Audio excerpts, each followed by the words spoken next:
احمق لوگ کہیں گے کہ مسلمان جس قبلے پر پہلے سے چلے آتے تھے اب اس سے کیوں منہ پھیر بیٹھے؟ تم کہہ دو کہ مشرق اور مغرب سب اللہ ہی کا ہے، وہ جس کو چاہتا ہے سیدھے رستے پر چلاتا ہے، اور اسی طرح ہم نے تم کو امت معتدل بنایا ہے تاکہ تم لوگوں پر گواہ بنو اور پیغمبر آخر الزماں صلی اللہ علیہ وآلہ وسلم تم پر گواہ بنے۔ اور جس قبلے پر تم پہلے تھے اس کو ہم نے اس لیے مقرر کیا تھا کہ معلوم کریں کہ کون ہمارے پیغمبر کا تابع رہتا ہے اور کون الٹے پاؤں پھر جاتا ہے۔ اور یہ بات یعنی تحویل قبلہ لوگوں کو گراں معلوم ہوئی، مگر جن کو اللہ نے ہدایت بخشی ہے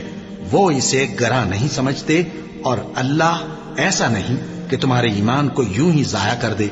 اللہ تو لوگوں پر بڑا مہربان ہے، صاحب رحمت ہے۔ اے پیغمبر صلی اللہ علیہ وآلہ وسلم، ہم تمہارا آسمان کی طرف منہ اٹھانا دیکھ رہے ہیں، سو ہم تم کو اسی قبلے کی طرف جس کو تم پسند کرتے ہو منہ کرنے کا حکم دیں گے، تو اپنا منہ مسجد حرام یعنی خانہ کعبہ کی طرف پھیر لو،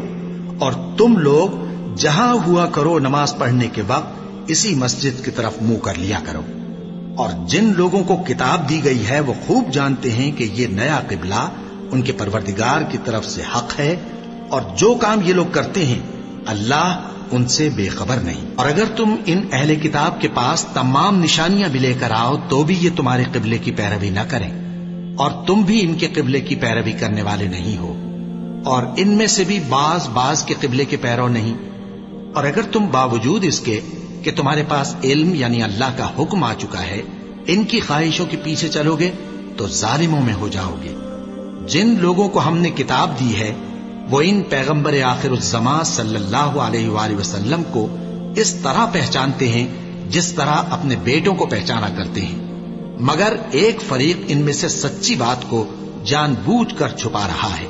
اے پیغمبر صلی اللہ علیہ وآلہ وسلم، یہ نیا قبلہ تمہارے پروردگار کی طرف سے حق ہے، تو تم ہرگز شک کرنے والوں میں نہ ہونا، اور ہر ایک شخص کے لیے ایک سمت مقرر ہے جدھر وہ عبادت کے وقت منہ کیا کرتا ہے،